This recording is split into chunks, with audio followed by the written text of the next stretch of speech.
برادران ملت اسلامی، السلام علیکم ورحمۃ اللہ وبرکاتہ۔ الحمد للہ وکفا وسلام علی حبیبہ المصطفیٰ، اما بعد فاعوذ باللہ من الشیطان الرجیم، بسم اللہ الرحمن الرحیم۔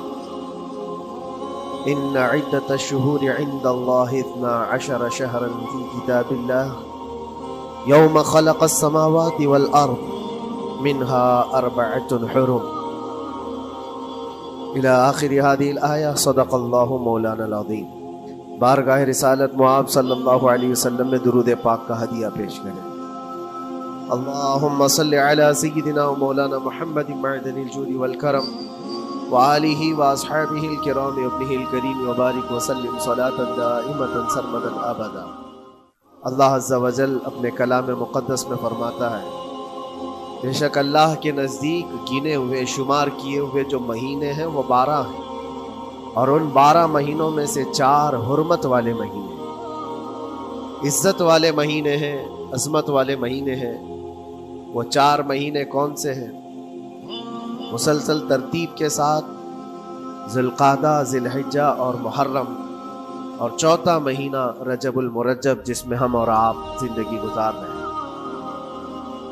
اس کو رجب الاسم اور رجب الاسب بھی کہا گیا ہے۔ یہ جو 4 مہینے ہیں اس میں جنگ و جدال، قتل و قتال سب حرام ہو جاتی ہیں۔ اس دور میں جو جنگیں ہوتی تھی کفار و مشرکین بھی اپنی تلواریں روک لیا کرتے تھے۔ یہ 4 حرمت والے مہینوں کی سارے لوگ عزت کرتے۔ ان 4 مہینوں میں امن و امان قائم ہو جاتا، جیسے 2 قبیلوں میں جھگڑے ہیں، فساد ہے اور ایک دوسرے سے جنگ پر ہمیشہ آمادہ رہتے ہوں، لیکن ان 4 مہینوں کے اندر امن قائم ہو جاتا تھا، راستے کھل جاتے تھے۔ اور اللہ تبارک و تعالیٰ نے قرآن پاک میں ان 4 مہینوں کی فضیلت بھی بیان فرمائی۔ اس میں رجب کے لیے ایسی فضیلت ہے، اللہ کے نبی صلی اللہ علیہ وسلم ارشاد فرماتے ہیں کہ رجب کے مہینے کی فضیلت ایسی ہے جیسے قرآن کی فضیلت دوسری کتابوں پر ہے۔ دوسری کتابوں میں جس طرح سے افضل قرآن ہے، اس طرح سے رجب المرجب تمام مہینوں میں افضل ہے۔ اور نبی کریم صلی اللہ تعالی علیہ وسلم اس میں عبادت کرنے کے لیے ترغیب دیا کرتے تھے۔ اس کو ترجیب بھی کہا جاتا ہے، اور خاص طور پر رجب کے متعلق بزرگان دین نے فرمایا یہ فصل بونے کا مہینہ ہے۔ کھیتی باڑی والے سمجھ سکتے ہیں کہ اس میں بھی 3 موسم آتے ہیں۔ پہلے بیج کی بوائی کا وقت آتا ہے، پھر اس کی سینچائی کا وقت آتا ہے، پھر کٹائی کا وقت آتا ہے۔ تو رجب کا مہینہ یہ فصل بونے کا مہینہ ہے نیکیوں کے، اور شعبان کا مہینہ اسے پانی دینے کا ہے، اور رمضان کا مہینہ فصل کاٹنے کا مہینہ۔ اور رجب کا مہینہ آتے ہی اللہ کے نبی صلی اللہ تعالی علیہ وسلم یہ دعا فرمایا کرتے تھے، اللہم بارک لنا فی رجب و شعبان وبلغنا رمضان۔ سب کو یہ دعا بھی کرنی چاہیے۔ حضور اکرم صلی اللہ تعالی علیہ وسلم یوں عرض کرتے کہ اے اللہ، رجب اور شعبان میں تو ہمیں برکت عطا کر اور ہماری زندگی کو رمضان تک پہنچا دے۔ اب رجب آپ نے دیکھ لیا ہے تو اب کثرت سے یہ دعا کرو کہ مولا اس زندگی کا رمضان ہم سے جانے نہ پائے، رمضان تک ہماری سانسوں کو پہنچا دے۔ یہ دعا کثرت سے ہر نماز کے بعد بھی ہونی چاہیے رجب آتے ہی۔ میرے عزیزوں، یہ عبادتوں کا موسم شروع ہو چکا ہے، اور سب جانتے ہیں رجب کے بعد پھر ہمارے ہاں مسلسل ایسی شب بیداریاں اور عبادت کے موسم نظر آنے لگتے ہیں۔ پھر شعبان بھی، اس میں رجب میں بڑی رات آتی ہے، شب معراج، اور اس کے بعد شعبان میں شب برات، پھر اسی طرح رمضان کا موسم بن جاتا ہے۔ تو اب یہ موسم بنانے کا وقت آ چکا ہے۔ تو سب سے پہلی چیز یہ ہے کہ میرے عزیزوں، فصل کے بونے کے لیے کن چیزوں کی ضرورت ہوتی ہے، اس چیز کا خیال رکھیے۔ بیج اگر کھوٹا ڈالے ہو اور ویسی ہی فصل آنے کا انتظار کرو گے تو پھر نہیں ہوگا۔ بیج کو کھرا اور خالص ہونا چاہیے۔ جو نیکیاں کرنا چاہ رہے اس کو صاف ستھرے اچھے ماحول میں کیے جانے چاہیے۔ کھیتی باڑی کرنے والا جانتا ہے بیج تو وہ بو رہا ہے، زمین بھی اچھی ہے، ساری چیزیں، کئی چیزوں کی ضرورت ہوتی ہے، بیج بھی اچھا ہو، زمین بھی اچھا ہو، موسم بھی اچھا ہو، تب جا کر کے اس کی فصل نکلتی ہے. بیج اچھا تھا، زمین اچھی نہیں تو بھی فصل نہیں آتی. بیج بھی اچھا ہے، زمین بھی اچھا ہے، موسم صحیح نہیں ہے تب بھی فصل نہیں آتی. ابھی آپ کے پاس 3 چیزوں کا ہونا ضروری ہے: بیج اور زمین اور موسم. بیج جو ہے یہ نیکیاں ہیں، اور زمین تمہارا دل ہے، اس کا اتنا ہی پاک ہونا ضروری ہے.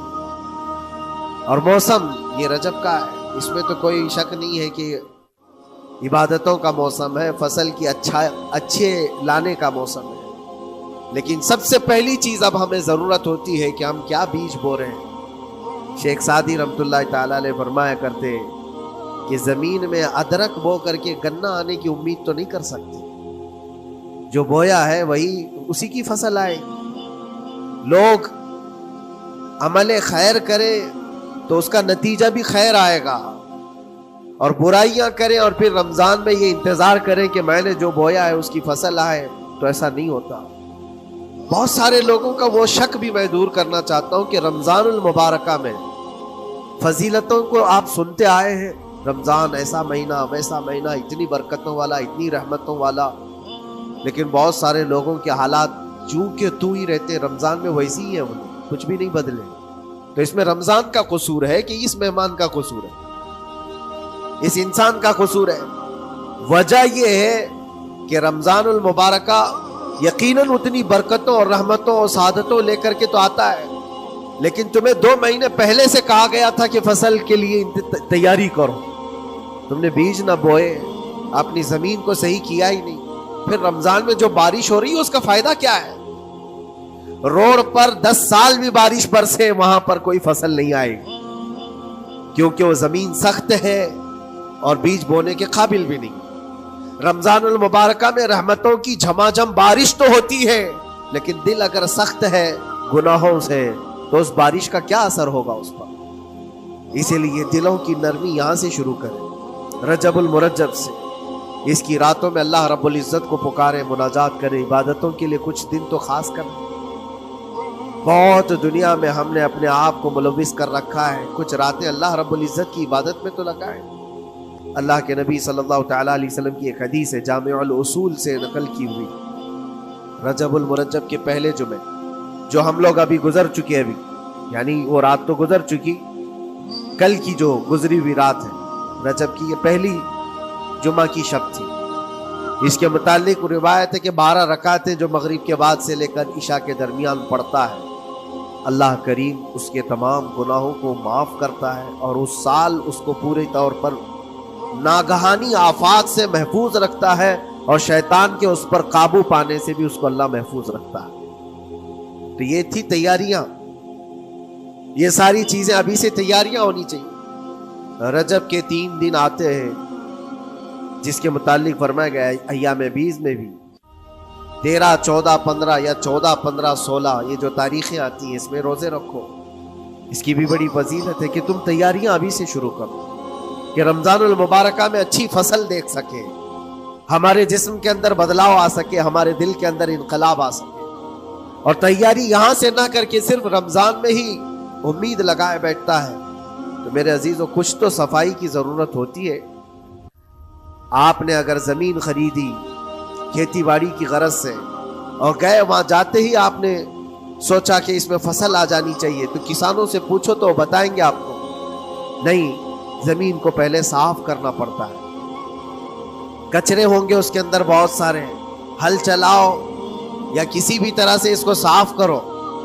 صاف کرنے کے بعد پھر یہ بھی کسان کہتا ہے کہ زمین کو تھوڑا ڈھیلا کر دو، بڑے بڑے ڈھیلے ہوں تو اس کو توڑ دو اور مٹی نرم ہو جائے. اور اس کے بعد پھر کسان کہتا ہے تھوڑا پانی بھی چھڑکاؤ کرو، گیلی ہو جائے، تب جا کر کے تم اس پر بیج بو. میرے عزیزو یہ رجب بیج بونے کا موسم ہے، تو پہلے زمین کو ڈھیلا تو کرو، زمین کے اندر جو کچرے ہیں اس کو نکال تو دو، دل کے اندر جو وسوسے بھرے ہوئے ہیں، گناہوں کے خیالات بھرے ہوئے ہیں، اس کو پاک تو کرو. اس کو پاک کرنے کے لیے اللہ کریم کی بارگاہ میں آ کر گڑ گڑاؤ. تمہارا ایک آنسو تمہارے تمام گناہوں کو اور اللہ کے غضب کو ٹھنڈا کر دیتا ہے. ہاں، ایک آنسو کا قطرہ تمہارے لیے اللہ کریم ہے،